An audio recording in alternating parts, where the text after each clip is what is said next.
ধর্ষণ তো ভিন্ন জিনিস। জিনা হইল যেখানে উভয়ে খুশি, আপোষে রাজি।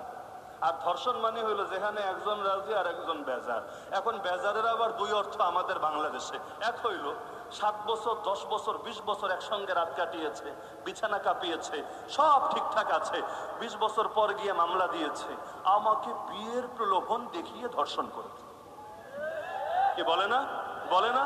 তাহলে 20 বছর খালি তুমি প্রলোভনে পইরা থাকলে, এত প্রলোভন কে, এত লোভ কে? তোমার মধ্যে লোভটা যদি একটু কম থাকতো তাইলে 20 বছর তো তোমার এই ছাকা খাওয়া লাগতো না।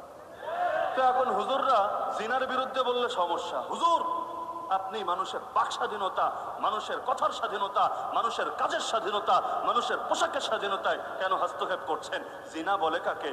চোখ দিয়ে পরনারীকে খারাপ দৃষ্টিতে দেখা জিনা না? কান দিয়ে পরনারীর আওয়াজ আর গান শোনা জিনা না? মুখ দিয়ে পরনারীর সঙ্গে কথা বলা জিনা না? হাত দিয়ে টাচ করা জিনা না? আবার অন্তর দিয়ে পরনারীকে কল্পনা করা জিনা না? এমনকি পর্নোগ্রাফি দেখে দেখে মনে মজা নেওয়া জিনা না? এমনকি মাসালা তো এটা, নিজের বউয়ের সঙ্গেও মেলামেশা করার সময় পরনারীকে যদি কল্পনা করে ফিলিংস নেয়, আমল নামায় সওয়াব না, জিনার গুনাহ লেখা হয়। তো এখন হুজুর ওগুলোর বিরুদ্ধে বললে দেখি সবাই খেপা যায়। নজরের বিরুদ্ধে যদি বলে, যদি কাজের বিরুদ্ধে বলে, যদি পোশাক আশাকের বিরুদ্ধে বলে, হুজুর লাগে না ক্রিকেট খেলোয়াড়দের জন্য দুনিয়াটা গরম হয়। তো এখন তাও ধরলাম তর্কের খাতিরে, জিনাবাদ ধর্ষণ নিয়ে আলোচনা হোক। আচ্ছা ধর্ষণ বলে কারে? যেখানে জোরাজোরি হয়, ভালো কথা, মানলাম তোমাদের সংজ্ঞা। এবার আমাদেরকে বলো, ওই যে পতিতালয়গুলোর লাইসেন্স দিয়ে রেখেছো, পতিতালয়গুলোতে যে মেয়েগুলো দেহ ব্যবসা করে পেট চালাচ্ছে, এদের মধ্যে কয়জন স্বেচ্ছায় খুশিতে রাজি হয়ে কাজ করছে? আগে প্রমাণ দাও। বেশিরভাগ মহিলা পরিণামের শিকার।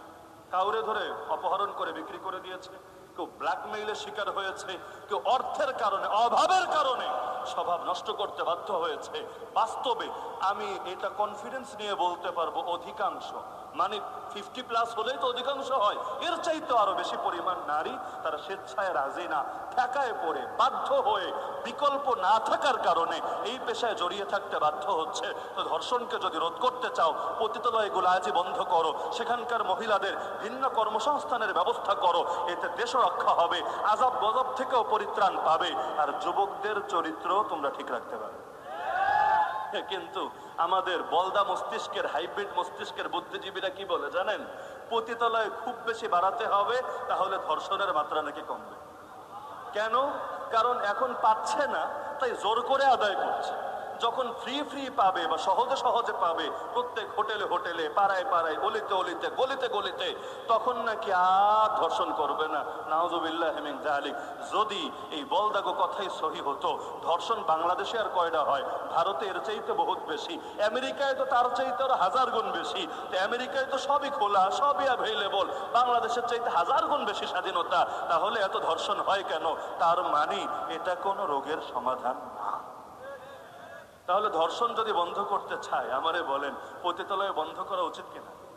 আর যদি মনে হয় আমার কথা অযৌক্তিক, চ্যালেঞ্জ করেন যে না সেখানে সব মেয়ে স্বেচ্ছায় শুয়ে পড়ছে, সেখানে কোনো ঠেকা নাই, কোনো বাধ্যবাধকতা নাই, পারবেন না কিয়ামত পর্যন্ত প্রমাণ করতে। তাহলে ধর্ষণ বন্ধ করতে চাইলে খালি হুজুররে বয়ান করতে বলার কি দরকার? আগে বেটা পতিতালয় বন্ধ কর, টেহার ধান্দা বন্ধ কর। এক একটা পতিতালয়কে কেন্দ্র করে বিশাল পরিমাণ সন্ত্রাসের সাম্রাজ্য, আন্ডারগ্রাউন্ডের ব্যবসা গড়ে উঠেছে। পতিতালয়ে খালি মহিলাই চলে, মদ চলে না, জুয়া চলে না। তো পাড়ায় পাড়ায় জুয়া খেললে আইসা ধৈর্য নিয়ে যাবা, ভালো কথা, আর ওইখানে জুয়া খেললে পাহারা দিবা, এটা কিভাবে মূলনীতি হতে পারে আগে বোঝা হবে। আর সুদ, সুদের বিরুদ্ধে হুজুর বলবে কোন সুদ? একা একা খেলে সুদ হয়, সবাই মিলে খেলে সুদ হয় না। রাষ্ট্রের অর্থনীতি চলে কিসের উপরে? পুঁজিবাদের ভিত্তি তো সুদের উপর। সুদ ছাড়া আবার পুঁজিবাদ হয় নাকি? পুঁজিবাদকে টিকিয়ে রাখে ব্যাংক, আর ব্যাংকের মূল মুনাফা কি? মূল মুনাফা কি? ব্যাংক করে ডাকি, ব্যাংক আপনার থেকে নিবে আর একজনকে দিবে, উভয় জায়গায় খাবে আর খাবে, মাঝখানের মার্জিনের সুদটা দিয়েই সে লাভবান হবে। এই মূলধারার মেইন স্ট্রিম ব্যাংকগুলো চলে সুদের উপর ভিত্তি করে, শেয়ার বাজার চলে সুদের উপর ভিত্তি করে, বিমাগুলো চলে সুদের উপর ভিত্তি করে। আমাদের বাজেট পড়ে দেখেন, বাজেটের বড় অংশ জুড়েই থাকে সুদ। এত টাকা ঋণ নিয়েছি, এবার সুদ দিতে হবে, তো সবই তো সুদ। দেশের অর্থনীতি তো সুদের উপর। তা আমি খেলে সুদ, সমিতির থেকে খেলে সুদ, এনজিওর থেকে খেলে সুদ, আর রকেট বিকাশ থেকে 1 টাকা 2 টাকা করে করে 6 মাস পর পর আসে, এইটা খেলে সুদ। আর রাষ্ট্র খেলে সুদ না, সরকার খেলে সুদ না, বাজেটের মধ্যে ঘোষণা করে খেলে সুদ না, এইটা পাইলা কোথায়? তো সুদ নিয়ে হুজুরে বলতে বললে গিলতে পারবা তো? আগেই বললাম না, হুজুররা যেটা নিয়ে বয়ান দেয়, যদি হক আদায় করে বয়ান দেয়, এক হুজুরের ওই দেশে চাকরি থাকবে না। আমার এক অফিসার বলে, এত কথা বলার কি দরকার, গিয়া সূরা ফাতিহার তাফসীরটা করে দিয়ে আসতে পারেন না? আমি বললাম পারি, আলহামদুলিল্লাহ পারি। যে এইটার সবচেয়ে বড় প্রমাণ তো এটাই যে সূরা ফাতিহার তাফসীরের উপর